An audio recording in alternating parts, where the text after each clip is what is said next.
រឿងចំណងស្នេហ៍ចងភពកាលពីព្រេងនាក្នុងភូមិមួយដ៏ស្មុគស្មាញជាប់មាត់ទន្លេមានយុវជនម្នាក់ឈ្មោះមី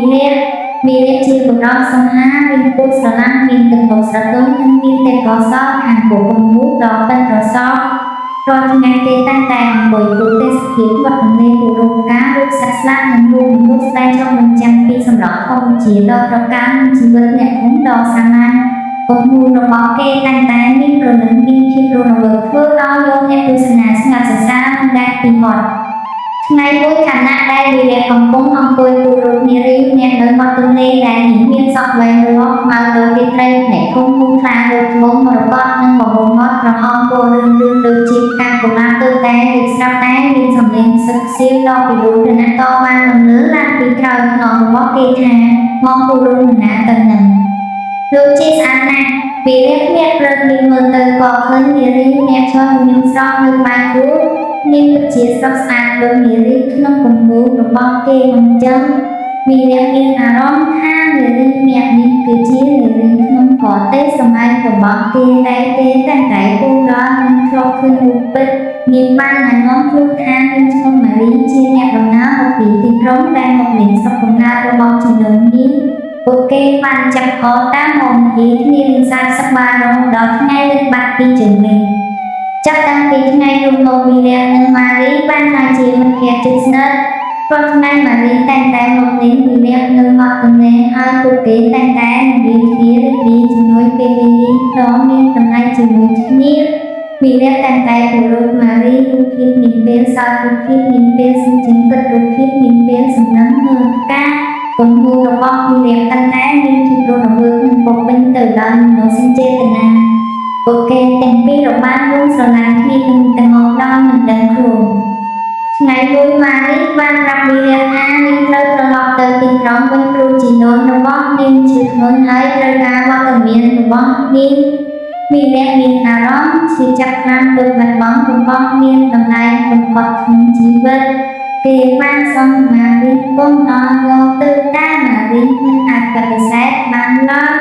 ក្នុងពេលចែកលើគ្នាម៉ារីបានបន្សល់ទុកនៅប្រណាត់សូត្រមួយដុំតូចដែលមានបាត់សក់របស់នាងរូបគំនូរតូចមួយដែលមានក្របគូឲ្យយកនាងបាននិយាយថាបងវិរៈទោះយើងនៅឆ្ងាយគ្នាក៏ដោយក៏ចិត្តយើងនៅជិតគ្នាជានិច្ចសូមបងបងភ្លេចអំណា បន្ទាប់ពីម៉ារីទៅវិរៈបានរស់នៅតែម្នាក់ឯងក្នុងភាពឯកាគេនៅតែបន្តគូរគំនូរប៉ុន្តែគំនូររបស់គេលែងមានភាពរស់រវើកដូចពីមុនទៀតហើយរាល់ថ្ងៃគេតែងតែអង្គុយនៅមាត់ទន្លេសម្លឹងទៅទឹកតែម៉ារីបានទៅដល់សង្ឃឹមថានាងនឹងត្រឡប់មកវិញគេតែងតែចាំដល់សំឡេងសឹកសៀវរបស់នាងស្នាមញញឹមរបស់នាងនិងភាពផ្អែមល្ហែមដែលនាងបាននាំមកក្នុងជីវិតរបស់គេ ពេលវេលាចេះតែហូរទៅវិរៈនៅតែរំចាំម៉ារី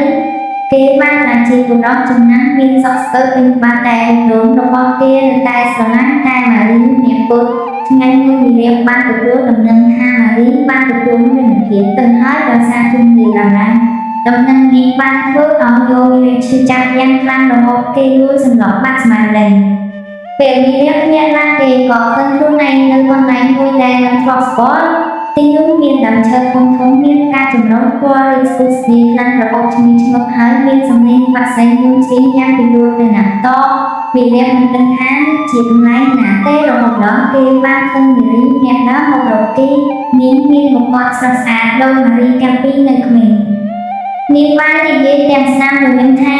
បងវិរៈអូនរំចាំបងយូរណាស់មកហើយវិរៈភ្នាក់យ៉ាងខ្លាំងគេមិនជឿភ្នែករបស់គេសោះ គេបានសួរថាម៉ារីតើនេះជាការពិតឬតើអូននៅរូបទេម៉ារីបានឆ្លើយយ៉ាងញញឹមថាអូនបានស្លាប់ទៅហើយបងតែប្រលឹងអូនបានមករំចាំបងនៅទីនេះគឺជាឋានសួគ៌នៃកតេស្រឡាញ់ដែលប្រលឹងនៃគូស្នេហ៍ដែលស្មោះត្រង់នឹងគ្នាបានមកជួបជុំគ្នាវិញវិរៈបានអរម៉ារីយ៉ាងណែទឹកភ្នែកហូរដោយកតេរំភើប គេដែលគិតថាពួកគេនឹងបានជួបគ្នាវិញបែបនេះទេ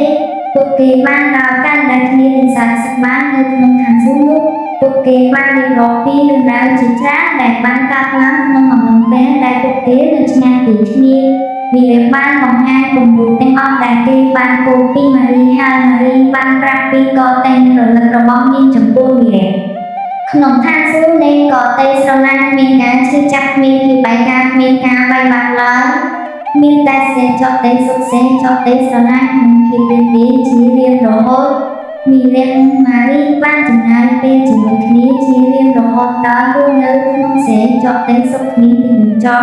สเนหาระบบปกติคือชีพคนนั้นมวยได้ท่าสเนหาปัญหาช่วงการปกติสักรูปแบบยังคือบัญชีการสักของร้อยห้าเรื่องในบุษนาได้สมพร้อมหนึ่งคดีบางจุดจุดคดีจินเล็กเป็นรางระบบปกติบ้านทางชีโรงงานตีนดอกพิรุธงานต้องมวยได้ในห้องรูปคดีต่างๆจีต่อคดีปีจำนวนสนาดอกจาดังชมคบ